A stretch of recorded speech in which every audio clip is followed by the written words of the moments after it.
આજે આપણે એલ&ટીના ઇતિહાસ વિશે જાણીશું. એ 1938માં એલ&ટીની સ્થાપના બાદના પહેલા 50 વર્ષો પર શ્રી રાઘવ આર મેનન દ્વારા લખાયેલ પુસ્તક સ્ટેન્ડિંગ ટોલ 50 યર્સ પર આધારિત છે.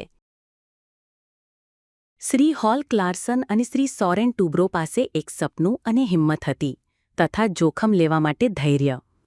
એમના મૂલ્યો આજે પણ મૂલ્યવાન છે, જેવા કે 1. ઉદ્યોગની અને નવીનતાની એક ભાવના. 2. ગુણવત્તા અને ગ્રાહક સેવાના પ્રતિ ઉત્સાહ. 3. પ્રમાણિત પ્રદર્શન દ્વારા વિશ્વાસ બનાવવાના અવિરત પ્રયાસો.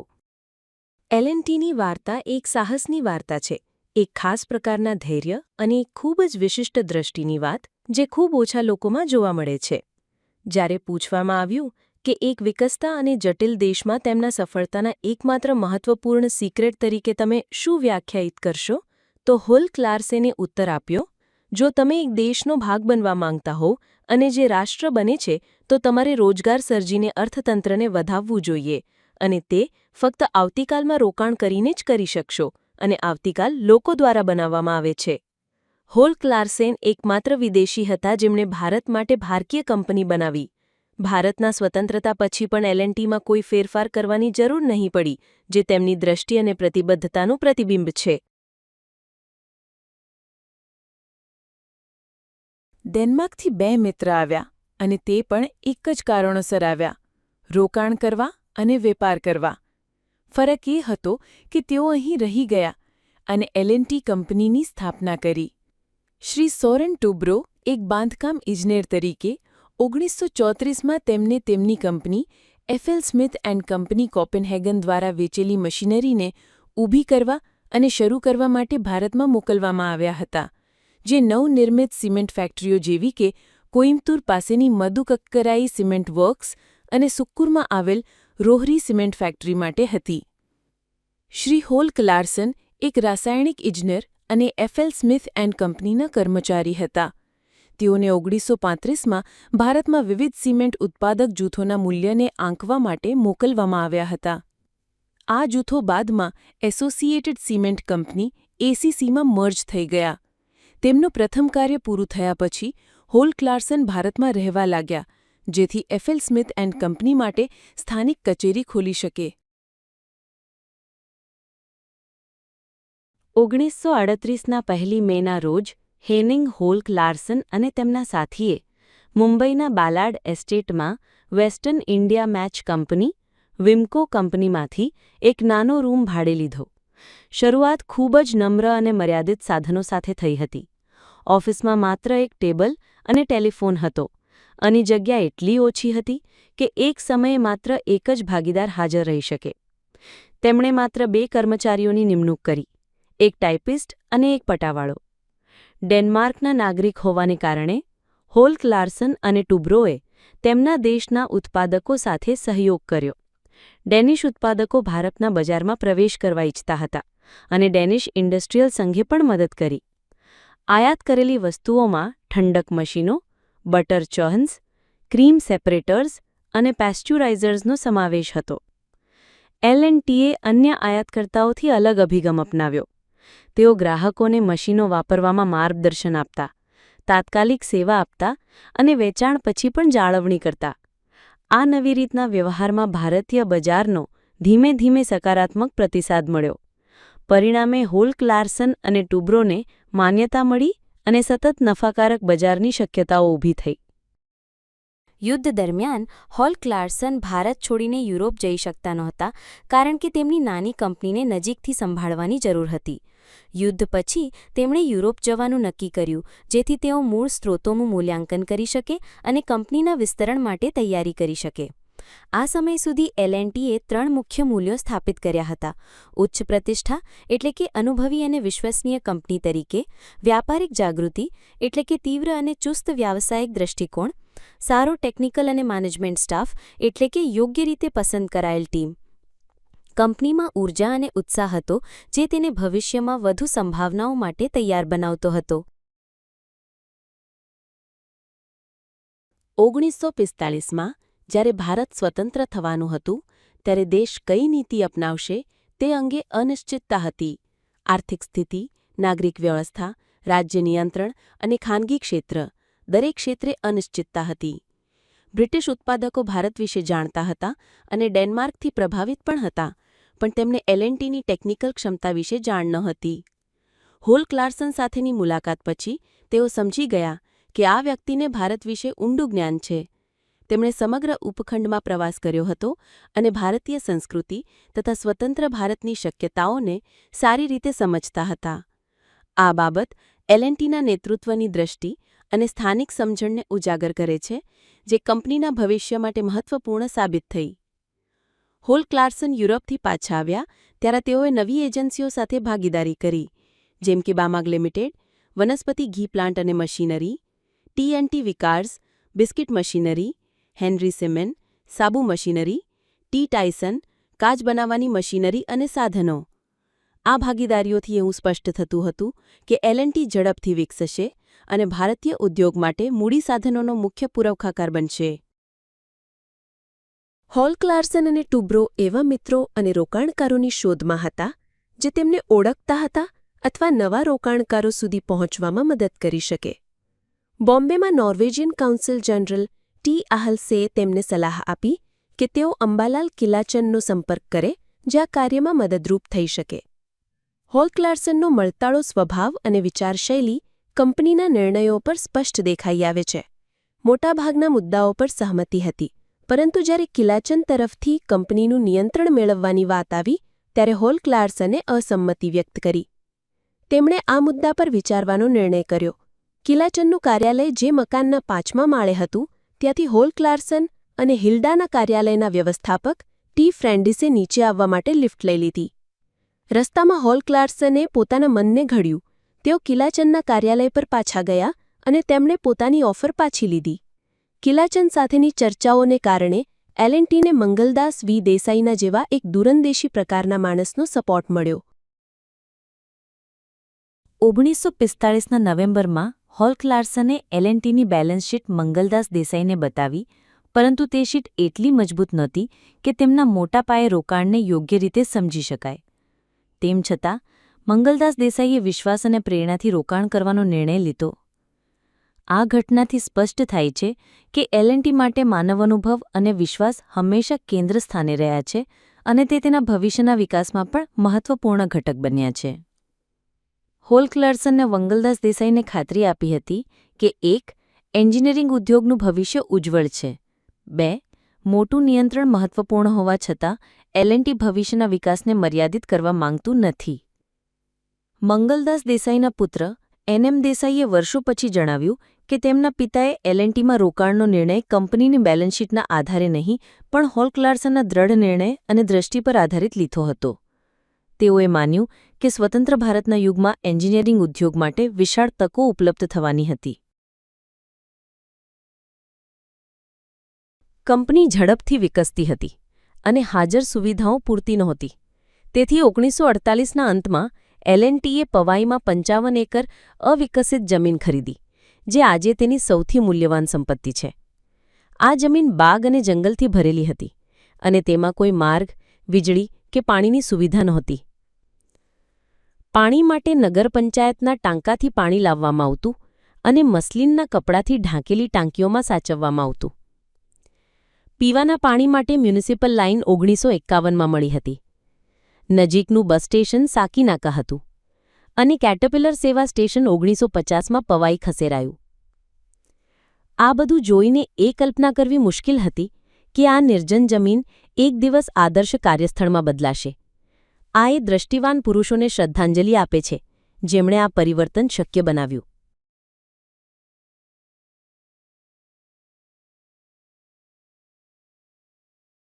પ્રાઇવેટ લિમિટેડ કંપની જાહેરમાં જતી હોય છે ત્યારે તેનું મુખ્ય કારણ હોય છે વૃદ્ધિ માટે વધુ મૂડીની જરૂરિયાત.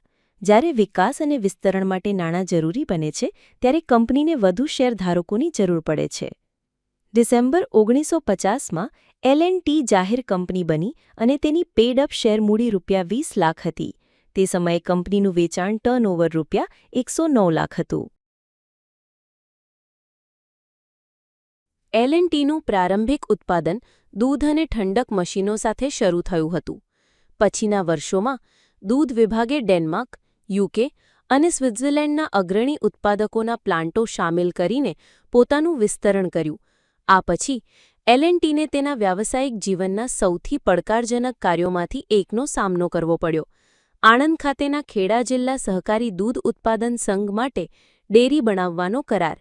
આ સંઘના પ્રમુખ ત્રિભુવન દાસ પટેલ અને ડૉ. વર્ગીસ કુરિયન એશિયામાં સહકારી ચળવળની સૌથી સફળ યાત્રાઓમાંથી એક શરૂ કરી રહ્યા હતા. એલ&ટીને અમૂલ ડેરી માટે પાઇપિંગ અને ઇન્સ્યુલેશન મશીનરીના પુરવઠા અને સ્થાપનનો કરાર મળ્યો. આ ડેરી 2 ઓક્ટોબર 1955ના રોજ તૈયાર થઈ અને પ્રધાનમંત્રી જવાહરલાલ નહેરુ દ્વારા રાષ્ટ્રને સમર્પિત કરવામાં આવી. આ પ્રસંગે કંપનીના સ્વભાવની એક ખાસ ઝલક જોવા મળી. જ્યારે નહેરુજી ઉદ્ઘાટન કરી રહ્યા હતા ત્યારે ટુબ્રો મહેમાનોમાં જોવા નહીં મળ્યા, કારણ કે તેઓ સાધનોના પરીક્ષણમાં વ્યસ્ત હતા. બાદમાં તેમને ઔપચારિક રીતે નહેરુજી સમક્ષ રજૂ કરવામાં આવ્યા. આ ઘટના એલ&ટીના કાર્યપ્રેમ અને વ્યાવસાયિક પ્રતિબદ્ધતાનું પ્રતિબિંબ છે.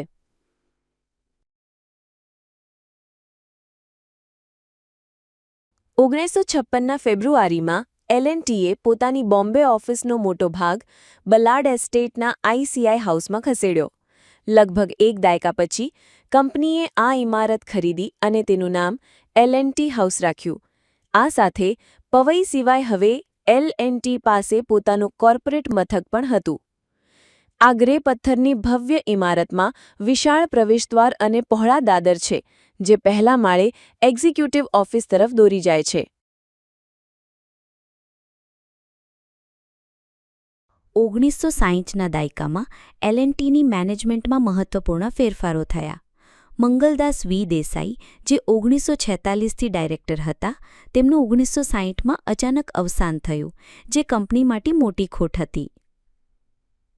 ડિસેમ્બર 1962માં સોરેન ટુબ્રોએ સક્રિય મેનેજમેન્ટમાંથી રાજીનામું આપ્યું, પરંતુ તેઓ બોર્ડના સભ્ય તરીકે જોડાયેલા રહ્યા.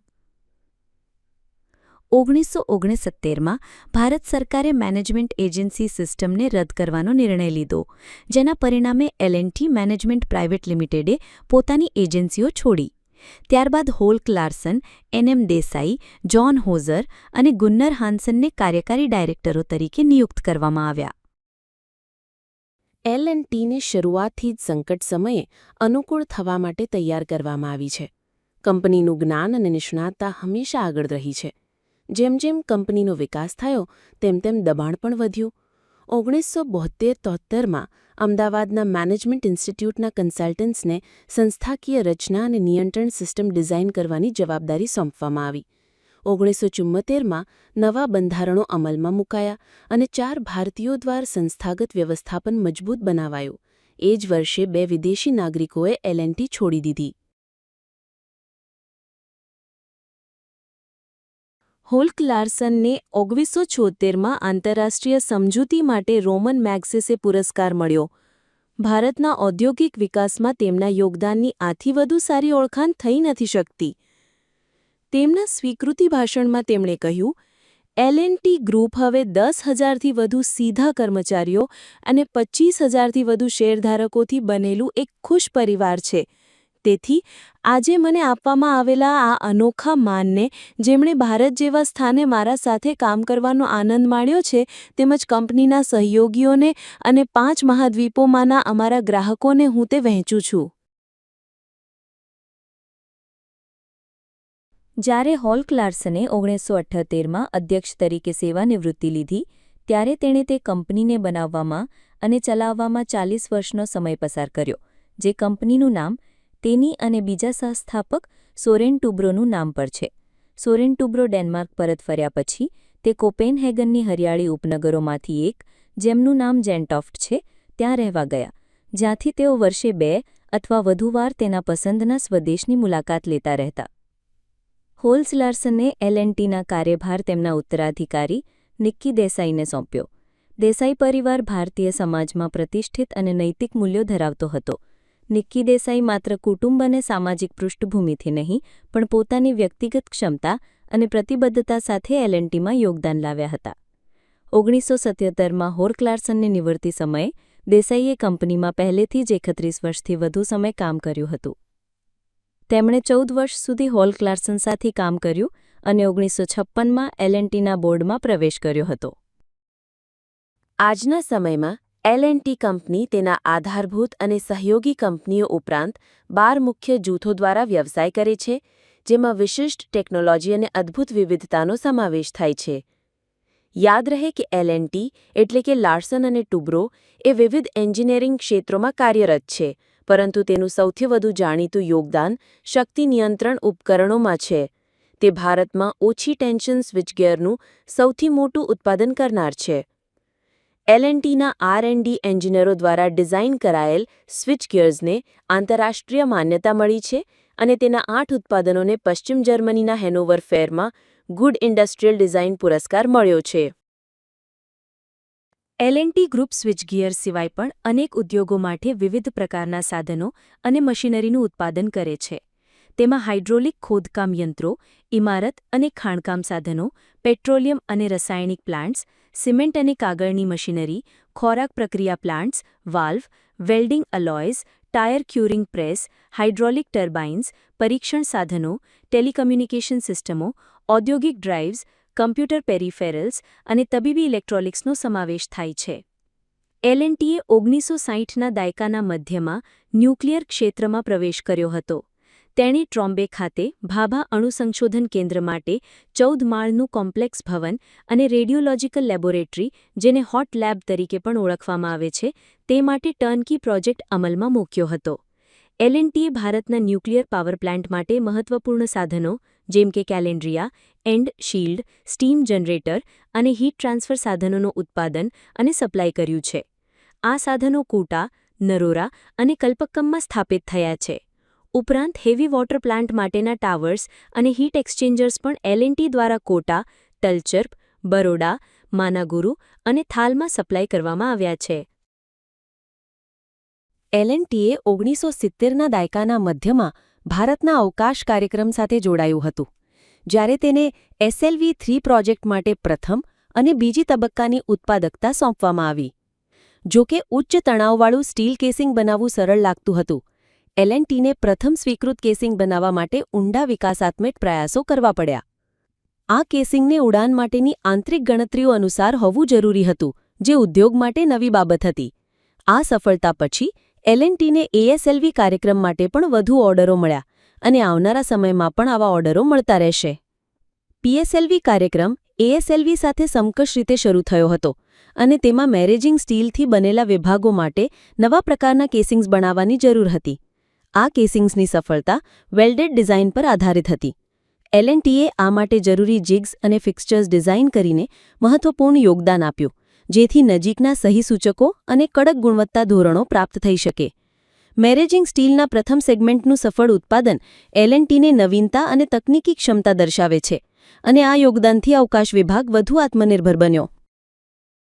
1960ના દાયકાથી શરૂ થયેલો L&Tનો ઝડપી વિકાસ 1970 અને 1980ના દાયકામાં પણ ચાલુ રહ્યો. 1971માં તેણે મેક-નીલ આક્રોન સાથે ભાગીદારી કરીને રબર મશીનરી અને ટાયર ક્યુરિંગ પ્રેસનું ઉત્પાદન શરૂ કર્યું. 1987માં ગુલ્ડ ઇન્ક સાથે ઇલેક્ટ્રોનિક ટેસ્ટ અને માપન ઉપકરણો માટે સહયોગ કર્યો. આગળ વધતા L&Tએ લાંબા ગાળાના દૃષ્ટિકોણ સાથે 2 નવા ક્ષેત્રોમાં પ્રવેશ કર્યો. સિમેન્ટ ઉત્પાદન. કારણ કે તે પહેલેથી જ સિમેન્ટ મશીનરીનો મુખ્ય પુરવઠાકાર હતો, પોતાનું ઉત્પાદન શરૂ કરવું તર્કસંગત હતું. આવારપુરમાં સ્થાપિત પ્લાન્ટ દેશના સૌથી મોટા પ્લાન્ટ્સમાંનું એક છે. શિપિંગ ક્ષેત્ર. આ પણ એક નવી પ્રવૃત્તિ હતી જે કંપનીના વ્યાપક વિકાસ અભિગમનો ભાગ હતી. L&T પહેલેથી જ ભારતીય ઉદ્યોગોને સિમેન્ટ મશીનરી અને ટેકનોલોજી પૂરી પાડતું હતું, તેથી પોતાનું સિમેન્ટ ઉત્પાદન શરૂ કરવું એક તર્કસંગત પગલું હતું. આ દિશામાં આગળ વધતા તેણે આવારપુરમાં સિમેન્ટ પ્લાન્ટ સ્થાપ્યો, જ્યાંથી 6400 ટન પ્રતિદિન ઉત્પાદન ક્ષમતા સાથે તે દેશની સૌથી મોટી સિમેન્ટ કંપનીઓમાંની એક બની. આ સાથે આવારપુરમાં એક મોડેલ ટાઉનશીપ પણ વિકસાવવામાં આવી.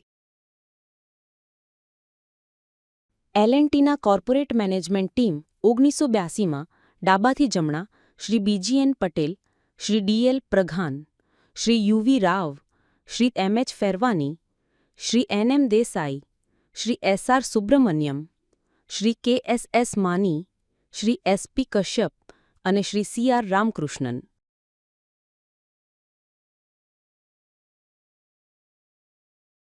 એલ.એન્ડ.ટીનો શિપિંગ ક્ષેત્રમાં પ્રવેશ એક વિચારીને લેવાયેલો વ્યૂહાત્મક નિર્ણય હતો, કારણ કે ભારતમાં શિપિંગ ટનજની જરૂર હતી અને લાંબા ગાળાની લોન ઓછી વ્યાજદરે ઉપલબ્ધ હતી.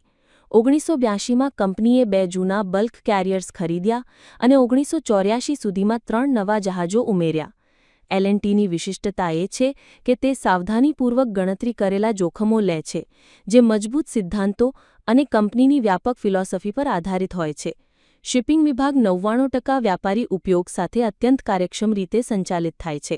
આ ઉદાહરણ એલ.એન્ડ.ટીની વ્યાવસાયિક વ્યવસ્થાપન ક્ષમતા અને અસંબંધિત ક્ષેત્રોમાં સફળ વૈવિધ્યીકરણ દર્શાવે છે. 50 વર્ષોમાં લેજેન્ડરી આયામોને પ્રાપ્ત કરનાર એક સંસ્થાન માટે કોઈ અંત ન હોઈ શકે અને ન જ હોવું જોઈએ.